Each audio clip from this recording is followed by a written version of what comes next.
আপোনাৰ বাৰু মুখৰ উজ্জ্বলতাটো লাহে লাহে কমি আহিছে নেকি, মুখত পিগমেণ্টেশ্যন হৈছে নেকি, কলা কলা দাগ হৈছে নেকি বা ৰিংকলছৰ সমস্যা দেখা দিছে, যদি দেখা দিছে এই ভিডিঅ'টো আপোনাৰ বাবে।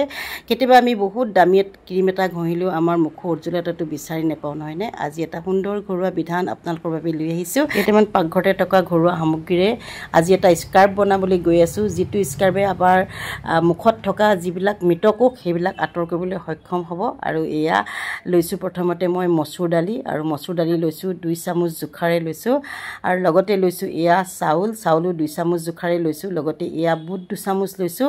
বুটৰ সলনি আপোনালোকে বেচনো ল'ব পাৰিব, বেচনতকৈ বুটটো কিন্তু বেছি বেটাৰ হয়, কিন্তু বুটটো অকণমান খৰখৰীয়া হৈ থাকে, তেতিয়া আমাৰ স্কাৰ্ফ কৰিবলৈ বেছি সুবিধা হয়। দেখিছেনে মই অলপ দৰদৰীয়াকৈ পিচি আনিছোঁ, একেবাৰে মিহি পেষ্ট কৰিব নালাগে। আৰু গোটেই সামগ্ৰীখিনি আপোনালোকে ষ্ট'ৰ কৰি থৈ দিব পাৰিব, আৰু যেতিয়াই দৰকাৰ হয় তেতিয়াই আপোনালোকে ব্যৱহাৰ কৰিব লাগিব। এইখিনিতে এটা কথা ক'ম দেই, স্কাৰ্ফটো কিন্তু ডেইলি ব্যৱহাৰ কৰা বস্তু নহয়, আপোনালোকে সপ্তাহত এবাৰ বা 15 দিনত এবাৰহে ব্যৱহাৰ কৰিব। গতিকে খুব ধুনীয়াকৈ এনেকৈ পিচি মেলি ৰাখি থৈ দিব পাৰিব।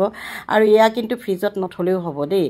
আৰু এনেকৈ যেতিয়া আমি স্কাৰ্ফ কৰোঁ নহয়, আমাৰ যিবিলাক মুখত মৰা কোষ থাকে, মৃত যিবিলাক ছাল সেইবিলাক মানে আঁতৰি যাব। আৰু এয়া 2 চামুচ লৈছোঁ মই সেয়া মিশ্ৰণটো, লগতে মই কফি লৈছোঁ অলপ, যিটো আমাৰ স্কিনৰ কাৰণে খুবেই দৰকাৰী, খুব ভাল হয়। তাৰ পাছতে ইয়াতে মই দৈ ল'ম, আপোনালোকে এৱা গাখীৰো ল'ব পাৰে বা গোলাপ জলো ল'ব পাৰে, কোনো কথা নাই। মই দৈ লৈছোঁ, যিটো দৈটো আমাৰ স্কিনৰ কাৰণে খুবেই ভাল। আৰু সুন্দৰকৈ এটা পেষ্ট বনাই ল'ব, আৰু বনাই পেলাই আপোনাৰ স্কিনত ধুনীয়াকৈ এপ্লাই কৰিব। মই কৈছোঁ নহয়, আপোনাৰ স্কিনত যিবিলাক মানে কলা কলা দাগ বা ৰিংকলছ, যিকোনো সমস্যা, সৰু সৰু কিছুমান বগা বগা দাগো পৰে, একদম সমস্যাৰ পৰা সমাধান পাব। প্ৰথমতে আমি স্কিনখন খুব ধুনীয়াকৈ চাফা কৰি ল'ম। আপোনালোকে গোলাপ জলে চাফা কৰিব পাৰে বা গাখীৰে চাফা কৰিব লাগে, ক্লিনজাৰ যিকোনো মানে ফেচ ৱাশ্বেৰে হ'লেও চাফা কৰি ল'ব। মই ঘৰতে বনোৱা এটা ক্লিনজাৰ ধুনীয়াকৈ চাফা কৰি লৈছোঁ, দেখিছেনে। চাফা কৰাৰ পাছতহে কিন্তু বস্তুটো এপ্লাই কৰিব, নহ'লে কিন্তু আপোনালোকে সুফল নাপাব। আমি যেতিয়া মুখত কিবা এটা ক্ৰীম ঘঁহোঁ বা কিবা এটা পেক ঘঁহোঁ, আমাৰ স্কাৰ্ফটো খুবেই প্ৰয়োজন। বহুতে স্কাৰ্ফটো নকৰে, স্কাৰ্ফটো নকৰিলে কি হয়, আমাৰ মুখত যিবিলাক মৃত কোষ থাকে আমাৰ স্কিনত, সেই স্কিনখনত মৃত কোষ থাকিলে আমাৰ যিটো আমি পেক লগাওঁ বা ক্ৰীম লগাওঁ, আমাৰ স্কিনখনে ভালকৈ নাপায়। গতিকে আমাৰ মুখত থকা যিবিলাক ডেড চেলবিলাক আঁতৰাই লোৱাৰ পাছতহে আমি যিকোনো ক্ৰীম ঘঁহিব লাগে বা যিকোনো পেক লগাব লাগে। মই পুনৰবাৰ ক'ম, স্কাৰ্ফটো আপোনালোকে ৰেগুলাৰ ইউজ নকৰিব, এইটো সপ্তাহত এদিন বা 15 দিনত এদিনহে কৰিব। আৰু এনেকৈ যেতিয়া ধুনীয়াকৈ আপোনালোকে মুখত লগাই দিব নহয়, তাৰ পাছত নিজেই মানে আপোনালোকে অনুভৱ কৰিব, নিজেই ৰিজাল্ট পাবই। মই বেছিকৈ নকওঁ, আপোনালোকে হাততো লগাব পাৰে, গোটেই বডিত লগাব পাৰে, ভৰি হাতে ডিঙিয়ে চবতে লগাব পাৰে, মানে খুব এটা সুন্দৰ ৰিজাল্ট পাব। মই যিহেতু ব্যৱহাৰ কৰি খুবেই ভাল পাইছোঁ, আগতে বহুকেইটা ৰেমেডি দিছোঁ, বহুতে ভাল পাইছে, মানে বেছিভাগে ভাল পাইছে।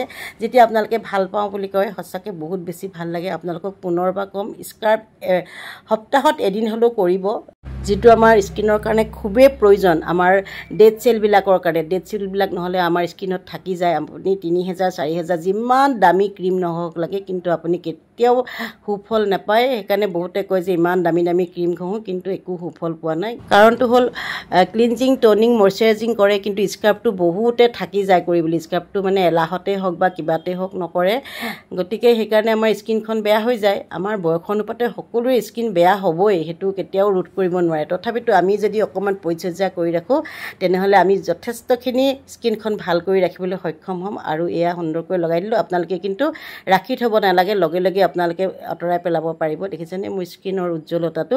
সেইখিনিয়ে কৈছোঁ, পুনৰবাৰ ক'ম, আপোনালোকে স্কাৰ্ফ মানে 15 দিনত এদিন কৰিলেও আপোনালোকে সুফল পাব, কিন্তু সপ্তাহত এদিন কৰিলে ভাল। আৰু যি কি নহওক, আপোনালোকৰ বাবে ভিডিঅ'টো আগবঢ়াই দিলোঁ। ভিডিঅ'টো চাই কেনেকুৱা লাগিলে জনাব, আৰু আপোনালোকে ব্যৱহাৰ কৰিব, এবাৰ ব্যৱহাৰ কৰি কেনেকুৱা লাগিলে মোক কমেণ্ট বক্সত জনাবলৈ নাপাহৰিব। এনেকুৱা বহুত কমেণ্ট আহে, কয় যে বাইদেউ আপোনাৰ যিটো ঘৰুৱা বিধান খুব উপকৃত হৈছোঁ, খুব ভাল লাগিছে, তেনেকুৱা ক'লে বহুত বেছি ভাল লাগে। আৰু আপোনালোকে ক'ৰ পৰা ভিডিঅ'টো চাই আছে জনাবচোন দেই, তেতিয়া মোৰো ভাল লাগে।